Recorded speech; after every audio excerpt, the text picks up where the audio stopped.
Hello and welcome to your K-means in Python lecture. So today I'm just going to go over how to do K-means in Python. So I'm going to load all my libraries and then let's take a look at the data we'll be looking at. So this is a really fun data set. It is all of Burger King's menu items and it has all the nutritional information. So we have like calories, protein, fat, trans fat, cholesterol, sodium, carbs, etc. Blah, blah, blah, blah. So many things. All the nutritional information you could possibly want to know about Burger King. And we're going to use this to cluster our data into K clusters. Now, I just want to say, and I mentioned this in the K nearest neighbors video as well, you can use more than 2 features when clustering your data. You can use as many features as you want. However, because of visualization only really working in 2 or 3 dimensions, I'm only going to use 2 right now, but just so you know, when you're building actual clustering models, you can use as many features as you want.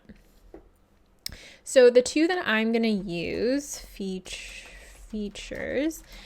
are fat in grams, and then sodium, which is measured in micrograms.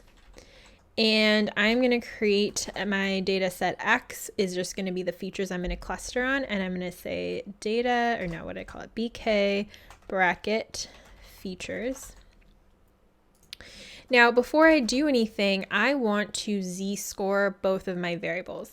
And the reason why I want to z-score it is because we talked about in the lecture that you are assuming with K-means that there is spherical variance in essence, that our clusters are spherical shaped.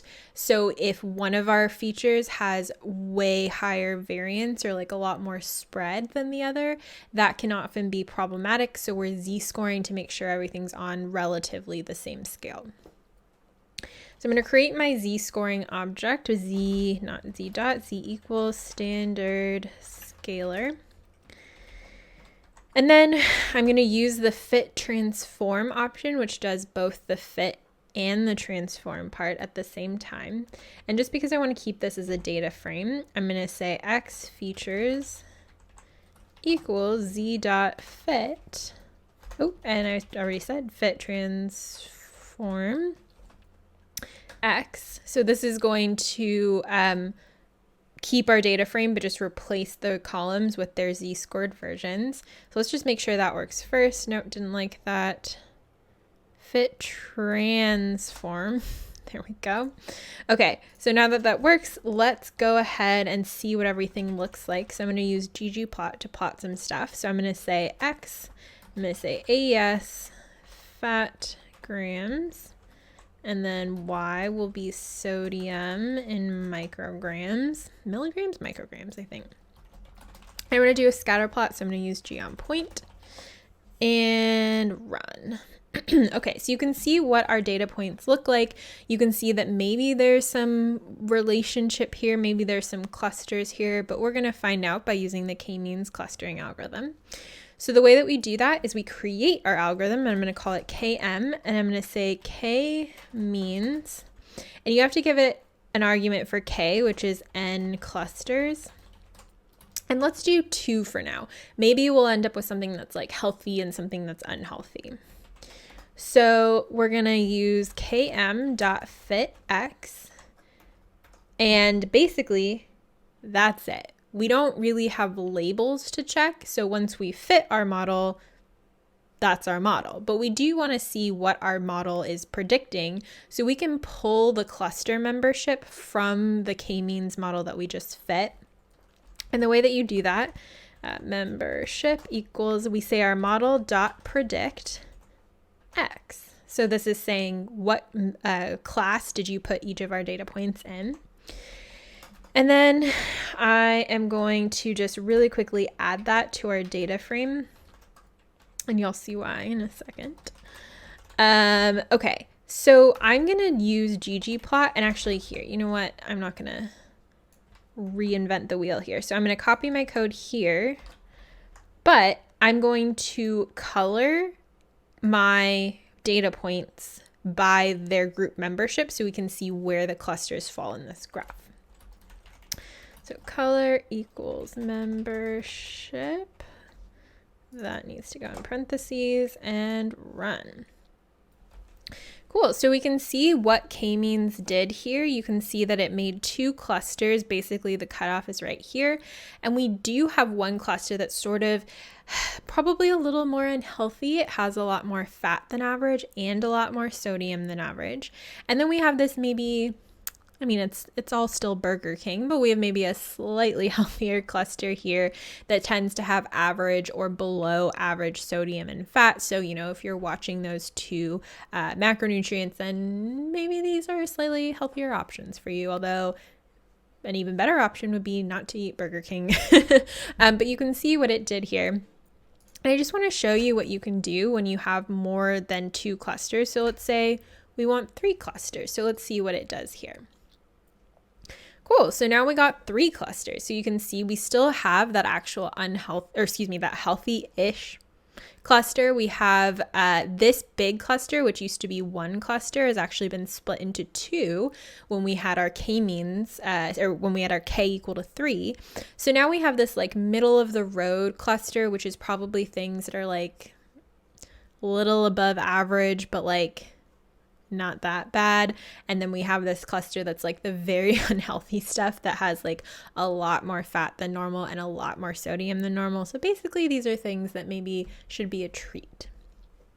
And you can play around with this if you want. I mean, we can even do K equals 5, although we don't have a ton of data points, but you can see how our clusters lie. So again, we have now, this is actually a really healthy cluster because everything is like way below average for fat and sodium. So if you're watching your intake of those two things, this is maybe a little bit healthier. We have some middle clusters, which are like kind of low, medium, high, and then we have our like extremely unhealthy things that have very high fat and very high sodium.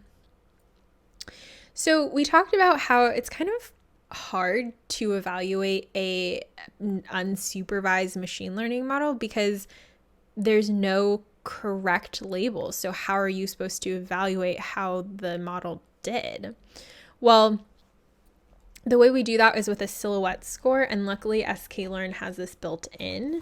And so it's always hard to spell, and you know how hard it is for me to spell normally. So let's make sure I spelled this right. Silhouette score. So you can give it your input data and then your membership. Membership. So I just want to give it the 2 values that I use to like build my model. So I'm going to say X fat grams, comma sodium micrograms, bracket, there we go. So I'm going to give it like the 2 features that we're using and then the membership. And when we run this, oh, didn't like that. Hold on.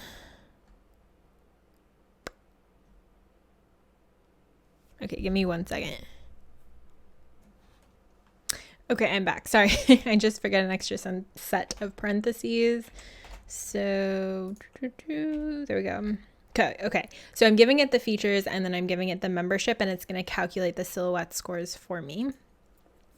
Okay, so you can see that the average silhouette score with what K did we last use? K equals 5 is 0.353. So that's not like super great because remember our silhouette scores can go from -1 to +1, and a score near 1 is like really great. So your clusters are both cohesive, which means they are similar to each other, but they're also separated, which means they're different from other clusters. So a score of 1 is really good. A score of 0 basically means you're like kind of all over the place. Scores of -1 are like very rare because that would basically mean that your data points are closer to other clusters than their own clusters, which doesn't usually happen with this method.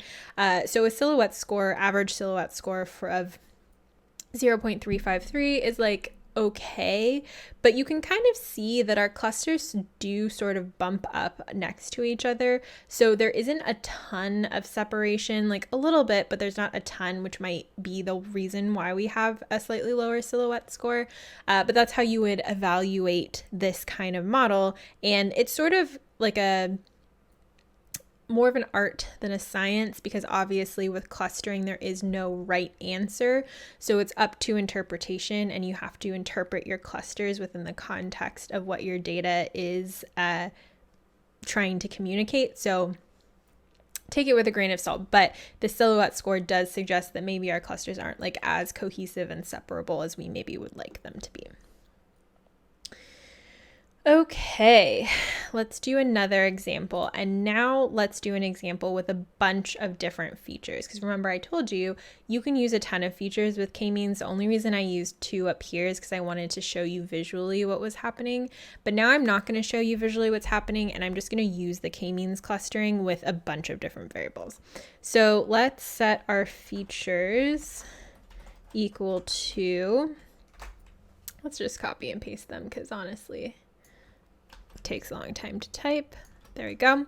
So I'm going to use fat, sodium, calories, cholesterol, sugar, and protein. And then I'm basically going to repeat the process that I did previously. I'm going to say x equals bk bracket features. And then I'm going to z-score everything. And let's see, so I'm going to say x features equals z dot fit transform x. And now that I've z-scored, I can actually fit my model. So I'm going to create my model. And I'm going to say n clusters equals 3. Why not? And then I'm going to fit my model using x. Cool. And then I'm going to say membership, there we go, equals km dot predict. Probably need my equal sign there. Okay, so then I'm going to get the membership, and I'm going to say x bracket cluster equals membership. Actually, I don't need to do this because I'm not plotting it, so never mind. And then I'm going to calculate my silhouette score, and I'm going to say x bracket membership. Okay, so just to walk you through what I did really quickly, grabbing the variables I'm going to use to predict, z-scoring everything, creating my model and setting k equal to 3, fitting my model, predicting which clusters everything is in, and then calculating the silhouette score for these clusters. So when I run this, you can see, our silhouette score is actually a little bit lower here. So things are not necessarily as separable as we would like them, but given what we've seen in our data, we can see that that is probably the case. But this is basically how you would do K-means using more than one feature. So you can see how it would be very difficult to plot all of these things together to show you the clusters. I can still, if I want, make a plot of this, ggplot, let's see, x, and now I do need to add x to our data frame, so let me do that really quick. So we'll say x bracket clusters equals membership. Okay, so we'll say ggplot x, AS, let's see, which variables do we want to look at? Calories and sugar in grams. And then we'll say color equals clusters, there we go, plus geom point. So you can see when we run this, so we still can like show you the clusters, but we're not accurately showing you everything, because when we were doing our clustering, we were actually looking at 1, 2, 3, 4, 5 variables. So we're actually clustering in 5-dimensional space, which is hard to imagine. So this doesn't give you the full picture, but you can make all of these graphs if you do want to visualize your K-means with more than one or more than 2 variables, but just FYI, it's hard. Okay, so hopefully you understand now how to run K-means in Python, and I will see you next time.